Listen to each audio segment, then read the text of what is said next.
always does that. That's our stain, broken, as ever. Welcome to our debate about Syria. Now, the conflict in Syria has been in the news a lot recently. The image of a rebel commander eating the heart of a fallen Syrian soldier has caused a huge debate. Should the West be offering support to opposition forces at all? The massacres at Banyas and al-Baida have also caused a huge outrage. There is also the continued controversy over chemical weapons, a huge debate about whether they have or they have not been used. Both sides have been accused of using them, but there hasn't really been any solid evidence to back that up. And as you'll see in a moment, President Obama line for us said this. Is we start seeing a whole bunch of chemical weapons moving around or being utilized. It's for this reason that the debate about chemical weapons has become so charged, because it could become a rallying point for an intervention. Many countries in the West, including the UK, have taken the position that Assad should step down, and there are thousands of people on Twitter who have been calling for an intervention. But is this actually what the Syrian people want? Throughout all of this conflict, how often have we heard the voices of the Syrian people? With such a violent conflict taking place in the country, there is very little dialogue between the two sides. And yet, online, there is at least a conversation taking place. The conversation is charged, but in the very least, people are talking, and that's what we're hoping to do here this evening. So what is the future of the Syrian people, and what is the future for Syria? That's enough from me, because we have 6 people, all Syrian, here to talk about that very issue. From Canada, we have Anas Marwa. He's a member of the Syrian Canadian Council and the Media Committee of the Syrian National Council. We have Mulham Al-Chundi. He's a member of the Syrian National Council and board member of the Watan Syria. We have Omar Shakir. He's a citizen journalist who worked at the Baba Amma media office in Homs and is now a refugee living in Lebanon. And we have Syrian Girl Partisan, or Mimi, how you like her to refer to her. She's a YouTuber, online activist and commentator. She runs 2 YouTube channels, has a big Facebook presence, and makes regular appearances in the media. We have Hanadi Assoud. She's a prominent online activist from the group Hands Off Syria. And finally, we have Tamara Barakat. She's another online activist and writer, very active on Twitter and goes by the name Syriana. So, there's a lot of people here this evening. I should say to anybody watching on YouTube, get your questions and comments coming in, because we will be able to read them and put them to our panel. But I'd like to start with you, Anas. We're 2 years into the conflict. What do you think should happen now to bring Syria to some kind of resolution, a peaceful resolution? Yeah. Hi. First of all, I would just like to comment on the video you showed at first of the person of the opposition eating the heart. Unfortunately, this is something that we do not accept, and obviously we do condemn with everything we have. I just want to point out one thing, is that from one side, a personal move, or a person, one person did this thing that again we all condemn, and on the other hand, 400 to 500 people died, and they're slaughtered with cold blood every day in Syria and lately in Banyas. And after all that, you look at the media and you look at what the journalists are saying, and you see that the story of the heart is being at the top of the list, and that is something that is sad to see, although officials took the decision for that. For your other question, what do I see happening in Syria? What do I see happening next in Syria? Like you said before, like we all say, is that the revolution started 2 years ago, and it is a long period, but it's going to continue, and it's going to continue till the truth show apart. And till that moment, we'll keep fighting, either politically to gain winning of the situation, or on the ground through our Free Syrian Army fighting every day for the Syrian revolution. So that's what I see happening, and until either the politics win or the revolution win, I don't see any other way of this. And Bashar al-Assad, we all know, and as Obama just said in the press conference 5 minutes ago, and also Prime Minister Erdogan of Turkey, Bashar al-Assad has no place in the future of Syria, and this is something we Syrians all accept. So, and we will fight for it till the end. Syrian girl partisan, Mimi, let's come to you. Do you think there can be, there's been a huge amount of violence in this conflict. We've shown a lot of it here on Truthloader. Anas, you mentioned there a political solution. This hasn't been talked about much. Do you think, Mimi, there could be a political solution to this violent conflict? Well, I just want to say, you know, the difference about what Anas said about the FSA rebel, I believe his name is Hamid, eating the heart. You know, the difference there is the perpetrator of the crime admitted the crime, he was proud of it, and on top of that, there's no doubt who committed it. So this is the difference between that and coming to the numbers of civilians killed in the conflict. Also, he wasn't just anybody, he was a leader of a battalion in Farouk Brigade, and he's a well-known figure that appeared on Al Jazeera multiple times. So this isn't just one random person that committed this crime.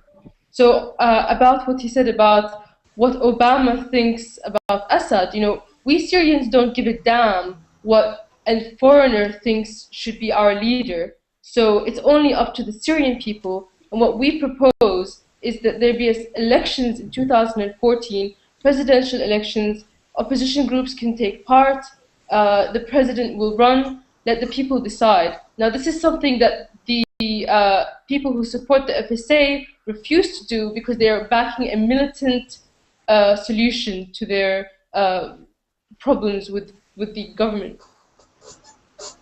Maram, let's ask you that question. Why, Mimi's mentioned a potential solution there of presidential elections in 2014.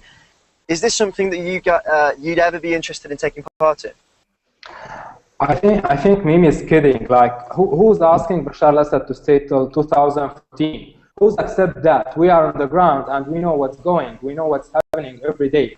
We know everybody see what's happening in Banyas and in Al-Bayda and in Kafr Awi. Like more than 1,000 people has been killed within one night on the Assad armies. Who's Mimi to say like we have to stay with Assad till 2014? I asked her to come to Turkey and I will. I'm a Syrian person. I'm a Syrian person, we are Syrian. We are who Syrian, else? and Who else? Who do you propose? You want Al Qaeda to lead Syria? Who else do you propose? I was an okay, one at a time. Umar, and Assad army shot me on my leg. I'm a Syrian man. I'm a Syrian working on the ground. I'm not sitting in the U.S. Come on the ground and see what's going on and see what the Assad army has been done with our country.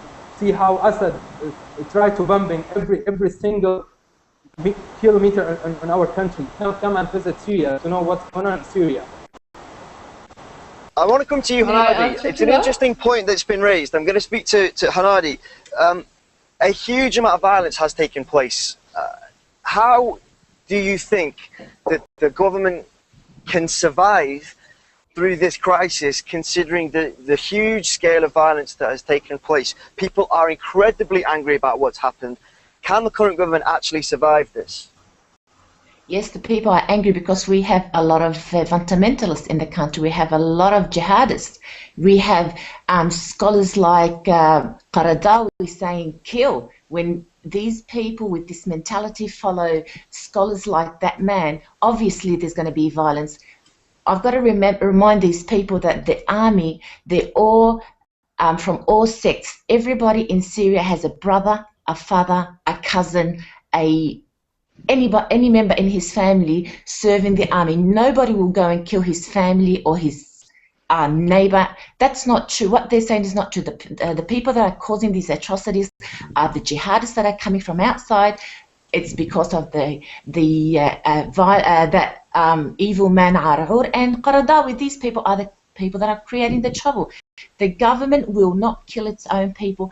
The army will not kill its own people. It would not have survived for 2 years if the people of Syria were against what's happening. Omar, what do you make of that? The atrocities taking place inside of Syria are happening because of jihadists. Is this something that you see? First of all, it's not either Assad or Al-Qaeda. It's what the people want. It's how it started in the Syrian revolution. It started peacefully when they came out into the street to say we don't want this regime, we need Bashar al-Assad to leave, and Bashar al-Assad face them with fire and prevent them even to say anything or to protest in the streets. So this what my friend here is saying, that's the army is not killing anyone who is using Scud, who is using airplanes to kill his own people. Yeah, even if there is foreign or fighters fighting against this government, this government is using airplanes to fight some small groups using normal arms. So is it? I don't understand how they can see that this regime is not killing his own people. Tamara, do you agree with that? I mean, in the West, we've seen huge amounts of news coverage of the atrocities day by day that Assad has done. He has committed airstrikes against civilian neighborhoods, a huge amount of innocent civilians killed. Is there any way that he can actually get through this? Well, actually, sorry. sorry. I'm talking to Tamara, sorry. Oh, okay. The thing is, I might have totally agree with the points that have been present so far, but believe me, now it's a war, and in a war you have to do whatever it takes to end it, and you have to just encourage any political solution. That's my stand, actually. So whether I oppose or support the government, I have to just take into consideration the fact that innocent people are paying the price. And you are now in a vicious war that is kind of like helping some kind of radicals to adopt a sectarian speech against everyone. I'm not going to just go with the stereotypical speech, oh, protecting minority and stuff like that. Minorities, like any other group in Syria, is targeted, because we are talking about here not the Alawites, not the Shias, not the Christians. We are talking about the ethnic, religious diversity. So that's what I care about, the Syrian texture. We have to just encourage whatever it takes to make compromise. If we care about our country, we have to just make compromises. I'm not saying like those who lost their beloved ones will understand what I'm saying. I'm not expecting anybody who's been shelled, who just like got his family members killed, to be as kind of, how can I say, more reasonable about it. I understand people's pain because I lost 2 cousins and 3 friends. So I know how it's painful, but I look at the bigger picture here, and I just think that we need to do whatever it takes to end it, because this is a war. First you end the war, then you go and prosecute whoever was behind all the atrocities, the crimes.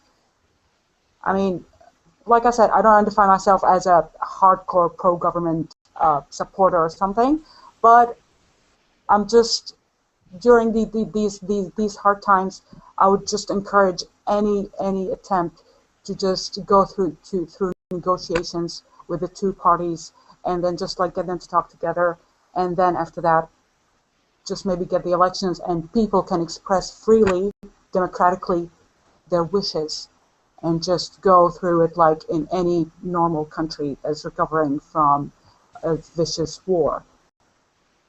I want to come to you, Anas. We've spoken briefly about the rise of extremism. It's something that's been reported a huge amount actually recently in the West, that groups like Jabhat al-Nusra and of course the heart-eating video, which we've already mentioned, which we won't go into, but it's no secret, Anas, that there are now extremist groups operating inside Syria, which was, before this conflict started, a secular state. How do you think that can be resolved? First of all, I just want to answer a couple of questions that were raised within the debate. First of all, Tamara, I'm so sorry for your loss, and we're all against the death of any Syrian. We're all one, and that's for sure. And that's one of the main slogans for the revolution. I just want to go back to Mimi and her point about how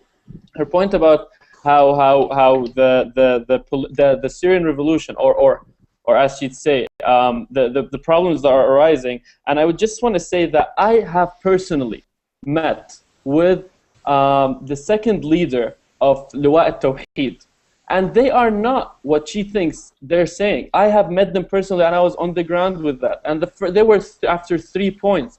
The first point is that we are going to abide by the rule of law. The second point is that we will not kill unless there was a court order. And the fourth point, the third point is that we are not sectarian. We're not going to go after the sectarian trap of the regime.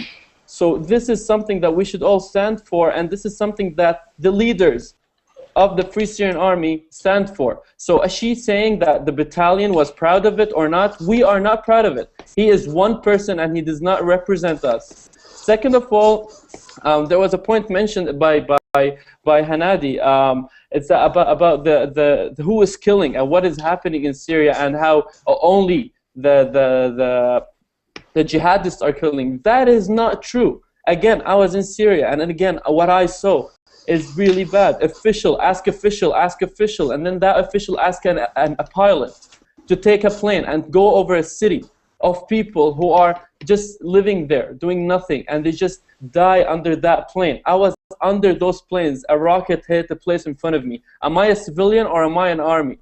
Do I have a gun in my hand? No, I don't. And there was only one group that has planes, which is the regime. So this is who did this. The regime was on top of us, killing us. I was gonna face death more than 15 times. And my friend Mulham al-Jindi, I'm sure, have seen this. And we talk about this every day. People die every day. A person that I was with died under the rockets and under the missile of planes who are over us 24/7. This is not a jihadist war, or this is not a war over Islam or over takfir. This is a war for freedom, and that's what we stand for. This is a revolution that stood for freedom. The fact that jihadists exist or not, that is true. But again, the Syrian people are the people who will choose for us. The Syrian people are the people who will go under the rule of law. They will go into voting. We will vote over our charter. We will vote over our constitution, and that will say what we want. We are a nation that do not accept takfiri views and the jihadist views. We are a nation that have been moderate all our life. No one's going to change us now. But people who fight against it are people who are going to lead us to the worst. And that's what I am against, and I'm sure every single revolutionist is against. If I could call myself a revolutionist, I'm outside the country. Maybe you could respond to some of the points that Anas has raised. To respond to that. Look, first of all, any civilian death is a terrible thing. We all regret it. We all agree on this. It is a war, however, and both sides are armed. Both sides are firing. We have bombs going off in Damascus. We have in Raqqa people being executed by jihadists, which are being downplayed. I know that all the media now agree that Jabhat al-Nusra, which is an Al-Qaeda-like ideology group in Syria, is the main and strongest group in Syria. The FSA themselves, most of the time when I see videos coming out from them, it's about Alawis this and Alawis that, which is a minority sect. It's clear that there's a sectarian element within the opposition. Not all of them are sectarian, but clearly the ones who are secular are in minority and they are weaker. And any media is now agreeing with that. May I continue? Sorry, about what you said about elections. Now, you and I agree that we want elections held. Before this war began, I was never a government supporter, but I have to recognize that in Syrian society there are government supporters. And without recognizing this group of people, the war is just going to continue. Now, none of the people here on the opposite side have acknowledged that there exists support for the government amongst the people. And Tim Marshall of Sky News did a recent report where he said that a very good point. He said 15% of the population are Christians and the majority of them support the government. 15% are Alawite, the majority of them support the government. And then you have the Druze, which also support the government. Then you have the moderate Sunnis who see that there's no alternative for the government or also support the government because they're benefiting from it. You add them all up, And a very conservative estimate would be at least 30% of the population, and that's a conservative estimate. Now, if you're going to say that we'll only have an election if Assad doesn't run in it, you're just going to continue the war. And if this conversation is about having a solution to this war, then the only solution is to put this whole thing to an election and see who is going to win. Assad, some other group, is another secular group, or Al-Qaeda being the other main player in this whole war. It's sad that you're differentiating between them in that way. It's not Al-Assad or Al-Qaeda.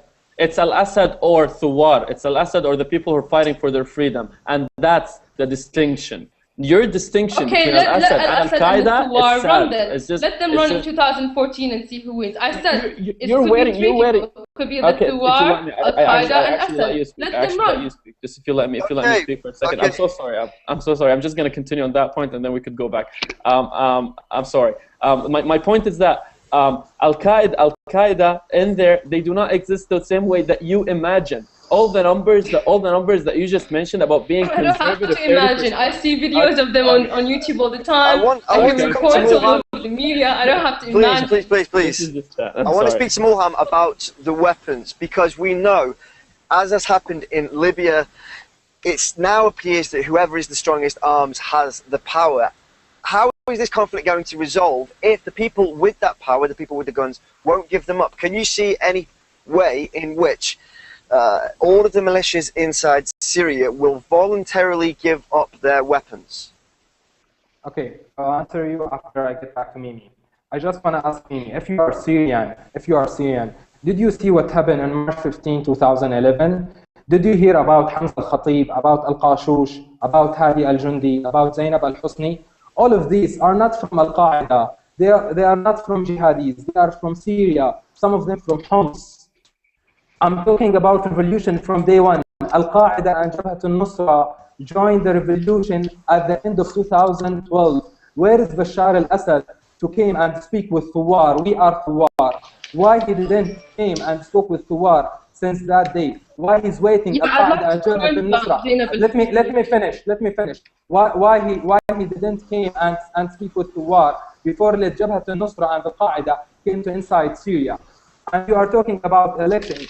Do you know there is more than 4 million IDPs inside Syria? How they will get how they can get the form of election?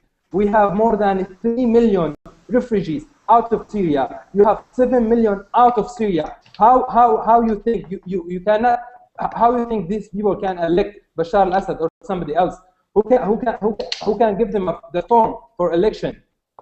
If you need to May I answer to you then? Because if you need to you're directing it to me. Make sure about the number. Make sure about the IDPs number and about the refugees outside of Syria. Who's made all of them refugees? All of them came by Assad. Mulham, you've made your point. Okay, yes, I'd like to answer that. First of all, about the weapons. Yes. The weapons. There's too many groups. Some of them from the Gulf countries, some of them from Turkey and from Libya, trying to support the Syrian army, but the support is not that big to make the Assad down. Syrian army and another group asking the international community to get a kind of weapons to stop first of all the Assad army, to make our no-fly zone and buffer zone inside Syria. To first of all to try to help the refugees and the IDPs inside Syria. Then they will go to Damascus and they will kill Assad inside Damascus, not in Iran or Russia. Okay. Sorry, can I just Hanadi, I want to come to, guys, I'd like to come to Hanadi on this issue. This is the issue of a no-fly he said to me a lot of things that I have to answer. He did. Mimi, I will come to you. I want to speak about this no-fly zone, because this is the intervention that is being proposed. A no-fly zone operating over Syria, similar to the one that happened in Libya during that revolution there. Hanadi, do you think that would be a good idea for the West to intervene at all? Well, actually, if people really want to know what happened in Libya, let them look back. There was a carpet bombing. How many civilians were killed? Why did they do this bombing? Why did they intervene? Why did the NATO intervene? Did we ask why? Can we look back and see what's happening now in Libya? Actually, Libya is a great example for us to look at. There is a civil war. There's a lot of bombing. The country is not stable. What did they achieve? I can tell you that the only thing they've achieved is they've taken over the petrol. They've taken you see, these imperialists, all they want from the Middle East is oil. That's all. That's the only interest they have. They never care about the people. They never care about democracy. And it's the same imperialists. They are doing the same job in Syria. They don't care about the people. They don't care about the rebels. They don't care about democracy. They want the pipeline. They want the oil. They don't want the alliance of Syria with the resistance.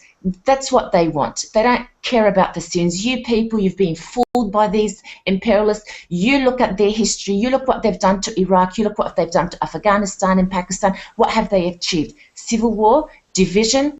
I can't believe you're Syrian. You are calling them to divide your country. You are calling them to create more divisions. You're creating more atrocities. You've allowed Saudi Arabia, that has no democracy in their country. The women have no rights. They are arming and funding these fundamentalists. Qatar, look at Qatar. You watch Al Jazeera. What do you hear about Jazeera? We hear nothing. We don't know what's happening there. However, all Jazeera does is create trouble. It deceives the public. That's why you people believe. Sorry, can I just go back to one of your speakers? He mentioned Zainab Husni. She appeared on national TV saying, "I'm alive." Her story was fabricated by Jazeera, so people can. Where is she? She's in the Assad. She's in the Assad just now. Nobody from her family now in the suite, and I know I'm in the contact with her. She's in the Assad jail till now. Her family. She said it, and she was on national TV. She said, "I have escaped from my family." Syrian national TV. Her family is a rebel. Do you know the difference between Syrian national TV and any other TV? Let's just talking about. You mean like CNN who faked the interviews with Sally Abdul Ghani? Okay, one at a time, guys. One at a time, please. I want to put some of the points that Hanadi has made about Saudi Arabia and Qatar.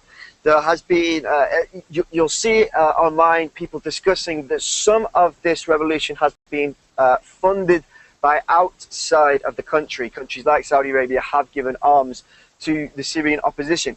Do you not think, Anas, that there is a potential conflict of interest here to fuel one side of a domestic revolution? Excuse me, I just missed half of your question. Could you please repeat it? I think the internet. I'm talking about Saudi Arabian support for one side of this conflict. Do you not think there's a potential conflict of interest for a country like Saudi Arabia to be supporting one side of this conflict? I just want to put a point here. I'll get back to that, to the questions of the points that were raised in the debate. But for that specific question, the sad part is that we're only looking at the Saudi Arabian support for the revolution, and we're not looking at other countries' support for the revolution. Yesterday in the United Nations, over 113 countries have voted for the coalition. That's 113 countries, and we only look at Saudi Arabia to raise that question. That's not the way to look at any. Anas, Saudi Arabia provided weapons. So saying you support one side is one thing, but to provide arms is entirely different. Trust me, there are other countries that have provided weapons, and that's not the conflict of interest. Whether it happens in Syria or not, it's a truth that people are dying. It's a truth that people every day are dealing with. Sad reality. The sad reality that's going on in Syria is that people are dying under the regime. There are in Banyas over 500 people died. Can't people just for 1 second see that the fact that people are dying is the reason people are helping? Can't we just put politics aside and just look at the bigger picture? If you want to put politics aside, politics is the bigger picture. If you want to put politics aside, okay, are we okay? Can we please? The problem with these tomorrow. I would love. Tomorrow, please go ahead. Yeah, please, because if we want to put politics aside, and there's nothing much I would love to just focus on, especially with the Saudi support. It's not the problem with the arms. The Saudi media mainly has turned this political struggle into a dirty sectarian struggle between Sunnis and Shias, and that has never been the case in our country. You have people who support the government, oppose the government from different sects. They don't just follow that or this because of what their, the clerks tell them. But Saudi Arabia has made it into, imported its sectarian mentality to us, and that's why we are scared. We don't want that. We're having a political fight We don't want to make it a sectarian fight. I So promise that's you, I assure you, we're not sectarian. I assure you, we're not looking for any. Let me continue. Let me continue. I know, I understand. I'm just gonna answer. I assure you that even the revolutionists on the ground are not that way. I'm telling you, maybe the other four. I like your smile, by the way. Maybe the other four in this talk, other than me and Mulham, did not, or maybe they did. They did not visit Syria. They did not go into the Syrian land. The Syrian land people are not that way. We are moderate people. Okay, did you go when? After the revolution. Moderate people. Okay. One at a time, guys. I'm going to step in again because this conflict doesn't have Syrians in it. Liberated There's area. Libyans in it. There's Saudis. I will let you. Egyptians in it, and they are sectarian. You know what's the? Anas, Mimi, no one can hear when you talk over each other. I want Mimi to answer to the point that the people on the ground fighting this conflict are not sectarian. You seem to disagree with that. What is your evidence to suggest that the people on the ground are sectarian? Well, first of all, you have jihadist groups like Jabhat al-Nusra and Al-Sham Brigade, the Al-Qaeda in the Levant. So they are Wahhabis. They hate Alawis, Sunnis. They follow Qardawi, the cleric that Hanadi talked about. The FSA themselves have chanted against Alawis in many videos on YouTube. The heads of the revolution, the media of it, try to portray themselves to be secular. This is the FSA side with the Farouk battalions, the one for which that man ate the heart. He was a part of it too. They try to portray an image of being secular, but the fighters on the ground have Islamic ideology, because the whole root of this conflict comes from the Muslim Brotherhood. It is the Muslim Brotherhood that is the center of this revolution. The fact that they have been suppressed by the secular government that they have risen up. I want to say something. If Anas doesn't care about politics and wants to come here and talk about, oh, people have been killed, so we need NATO to come bomb us and kill more people. If you want to stick your head in the sand and ignore politics, that's the whole problem we're facing in Syria. The fact that nobody understands geopolitics, that Syria is being played, is being divided by Israel, its #1 enemy, who has recently bombed us, by the way, and made their position clear on the government and the alliance with Iran. So if you want to just ignore that and ignore the real cause of this conflict, then there's not really much we can talk about, is there? Can I say? Okay, I want Omar to answer some of these points, because Anas, you've spoken a lot. Is there an Islamic element, Omar, to the revolution that's taking place on the ground? Syria was a secular country. Do you foresee that after the revolution, as you see it, Syria will remain a secular country, or is there an Islamic element to this revolution? Sir, please, let me first add something. The guy in Salamiya who cut the head off a guy from the Free Syrian Army and put it in front of the National Hospital, it's not he's a secular guy, and he's cutting a head of a free fighter from Salamiya and put his head in front of the National Hospital. All the Shia fighters and Hezbollah fighters is fighting in Syria, and Assad using them. It's not sectarian war, okay? And Assad and his intelligence and his mukhabarat is all of them Alawite, torturing people and forcing them to say there is no God, it's just Bashar, and they are secular. We are not just Islamic. We are people fighting for our freedom. The regime. Have you seen how you're contradicting yourself? You said. Sorry. You're contradicting yourself. You contradicting yourself. You said we're people who fight for freedom, and then I'm a Muslim, but you don't have to lie, Wait, everybody stop. All this kind Omar, of sectarian speech. Tamara, so I'm going to come to you in just a moment. Omar, please finish, and then tomorrow we'll come to you to answer some of these points. Please. I was in Baba Amr, and we in Al-Jum'ah Al-Azima in 22 April 2011. We went to 10,000 persons to the streets, and we were peaceful protesters. We want to our freedom, and the regime and the security and the army face us with the guns, and they open fire on us, and 5 persons died in that day. And Assad, who forced us to use weapons to defend ourselves every day, he's shelling, he's committing massacres, he's raping women. They are putting people in jail. Tal al-Mallouhi, it's still in prison till now, and she's activist just because she writes on Facebook some sentences, and she's now in prison. Okay, and don't speak about the national TV, Syrian national TV, and his as honest TV. They show the video for Al-Bouti when he was killed, and they said it's not true video. And then they said 50 persons killed in this bomb. And after that, they said no, this video it's true. And we saw in this video that's only Al-Bouti who was killed, and all other people who tried to help him, they were alive. So this TV, it's not the first time who saying these lies. So please, Syrian TV and Al Jazeera, it's the same. They are both layers, and we don't. Okay. Tamara, I want to come to you. You've raised some interesting points there, Omar. The original points which you contested, Tamara, please do respond to them. But I think Omar's raised a very interesting point about the way this media has been fought in the media. We have seen it here at Truthloader a huge amount. We've been monitoring dozens of videos that come out of Syria. There is no doubt about it that this conflict has been fought in the social media sphere, people trying to win hearts and minds. Tamara, perhaps you could comment on that and comment on some of the issues that Omar raised.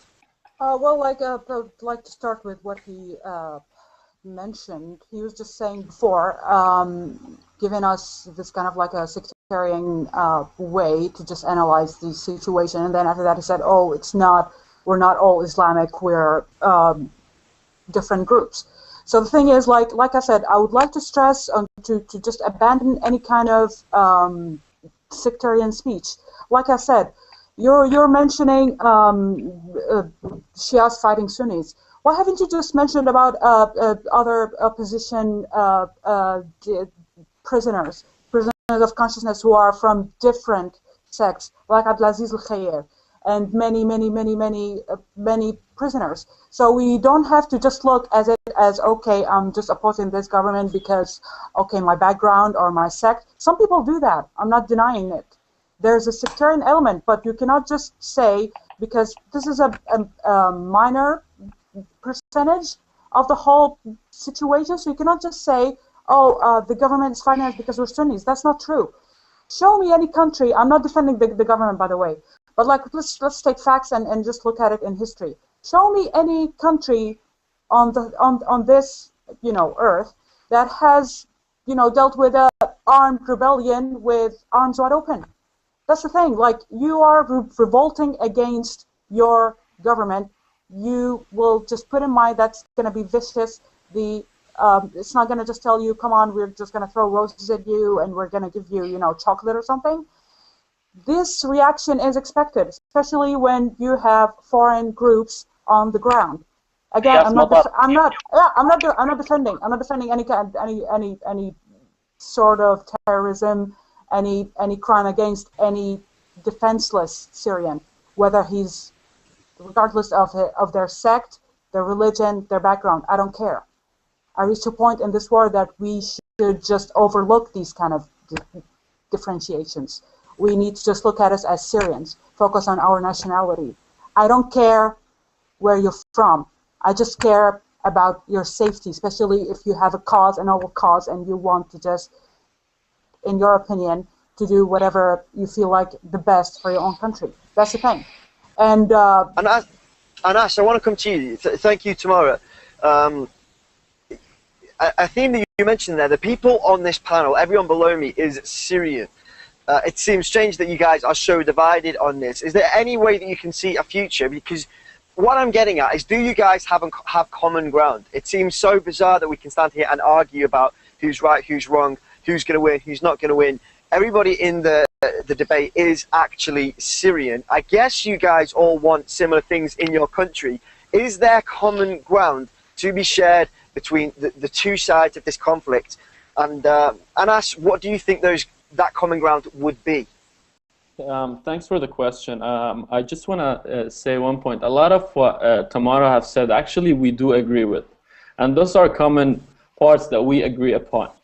What we don't agree upon is the killing. What we don't agree upon is the way that we don't have freedom in Syria, is the way that a lot of people had to flee their country outside just because Bashar al-Assad and his regime are killing the people inside. All the problems that comes along this is we agree upon. We are all Syrians after all, and we don't like to kill. We are not people who are just having fun killing, like Sheikh Mu'azz al-Khatib have mentioned before, the leader of the opposition. He said we are sad for every single piece of weapon or every single piece of military that is taken away. Those are all one ground that we land upon. But what we don't land upon, and that's the main issue at this point, being different is healthy. Being different is not a problem. But being different is in a killing notion, being different in a way that we're not allowed to speak. Like Mulham said, there are over 2 million people outside this country flee away. Go to them. Those are 10% of the Syrian community. Go to them and ask them, do you want Bashar al-Assad? Did he kill you? Did he have his planes above you? Did he get in your way between you and your freedom? And the answer, with hands down, yes.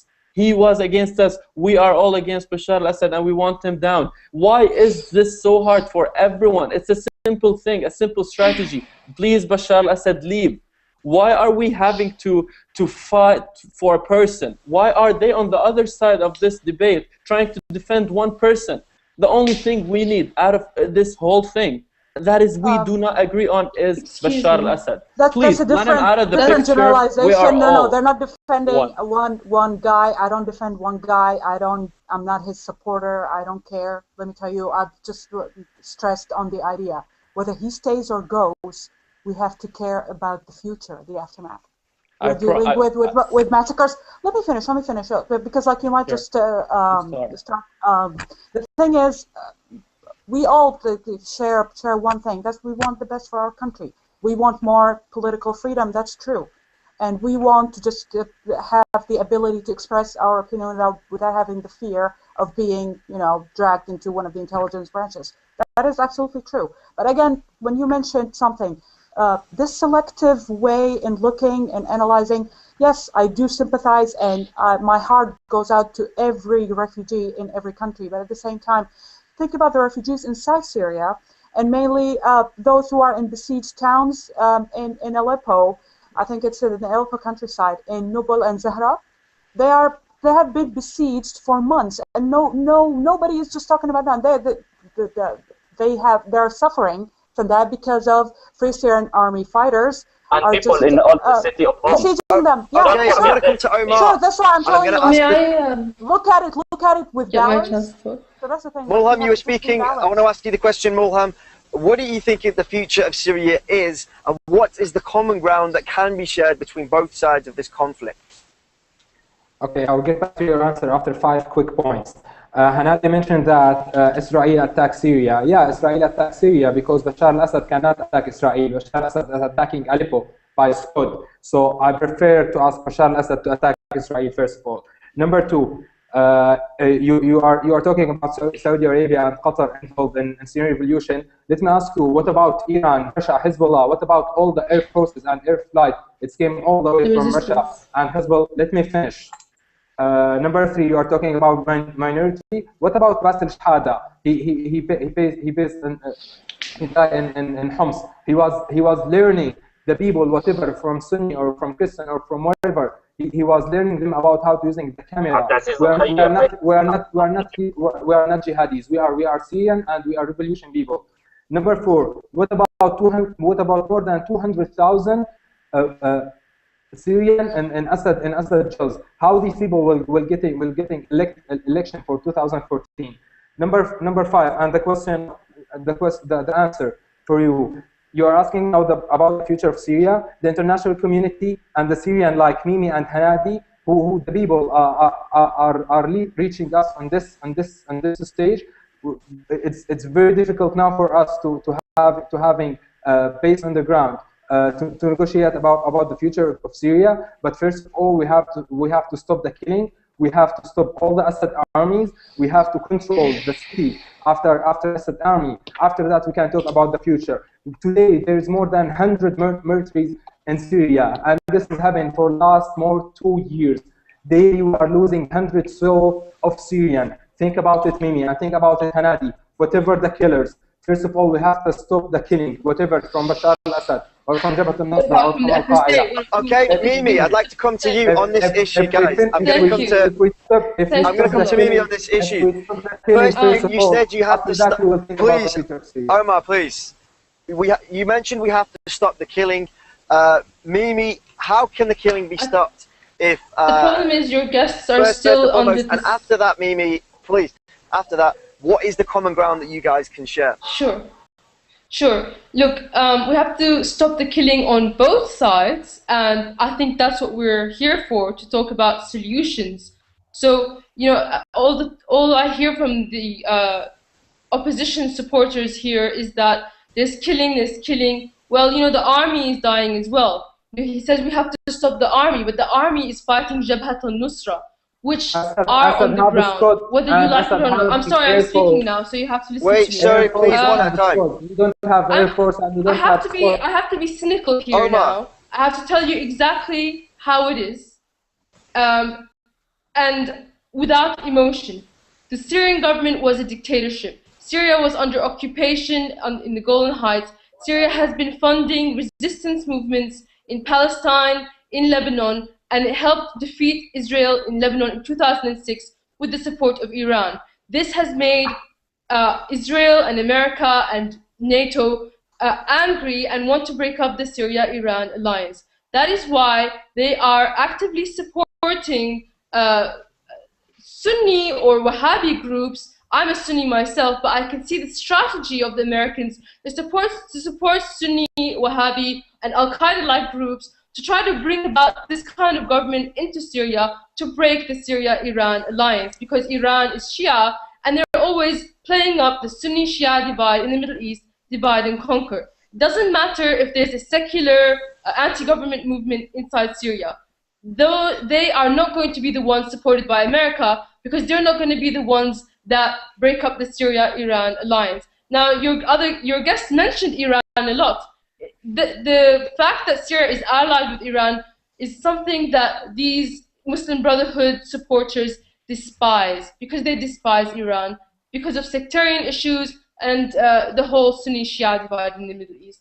Now, if you want to come to a solution and common ground, the solution, as I see it, if they are genuine about wanting a democracy, and yes, I can see that the government was a dictatorship, but now under these circumstances, and since the beginning it's been saying we want reform, but also since the beginning there was armed groups, it wasn't just protests. We want reform, the people want reform, we want an election. Let's have an election. Why not? What's the big problem? You talk about the refugees, millions of refugees. When the war is over, when the arms are laid down, when we have an election, there won't be a refugee problem anymore. You keep going back to the problem. The problem is why we can't find a solution. Well, here's the solution. What's your problem with my solution? They don't have houses to go back. Where they will go back? They don't have houses. Many people don't have houses, not just because of the Syrian government, but because of the FSA. There are Nook people who have tried today to get back into their house, and they were shot at by the FSA. Okay, Mimi. I'm gonna come to Omar. I want you to Mohan, please. I'm gonna come to Omar. Mimi's mentioned an election. It's a political solution, potentially. Why are you against an election? And once you've answered that question, please do try to answer what you think the common ground is between both sides of this conflict.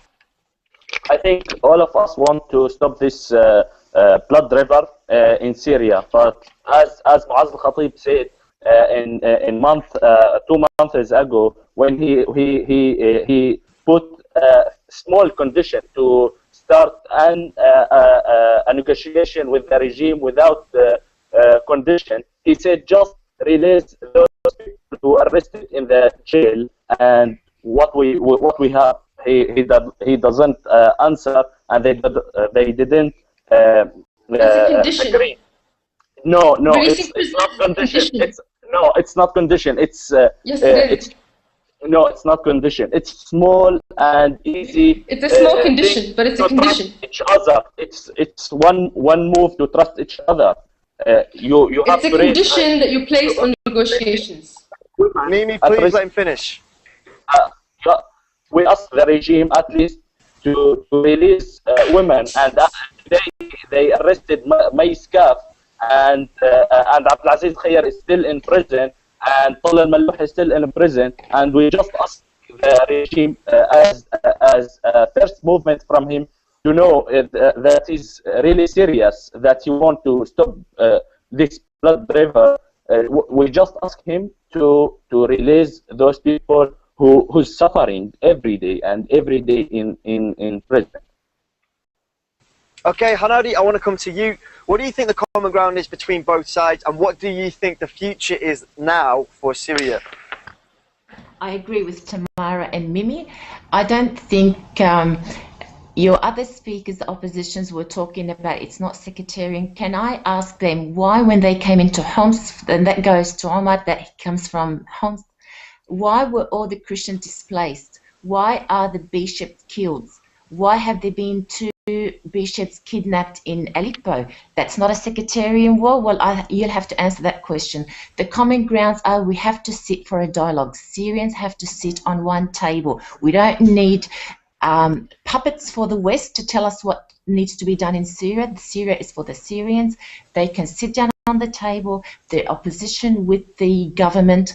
And one more thing, they kept on saying Assad. Assad represents a party called Ba'ath Party. He does not represent a sect or the elites in Syria. He represents a party, and he was elected by this party, and there's going to be an election next year.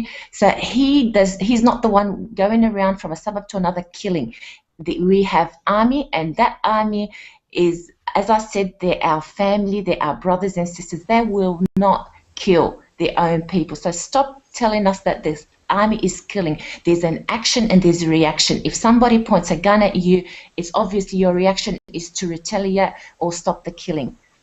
I just don't agree with the way they're talking. They're not looking for a solution. If anything, they are trying to show that the government is so bad and it's got to go. Why don't we sit down and just agree on some points where we can sit down and just to find a dialogue that we can, help the Syrians live in peace?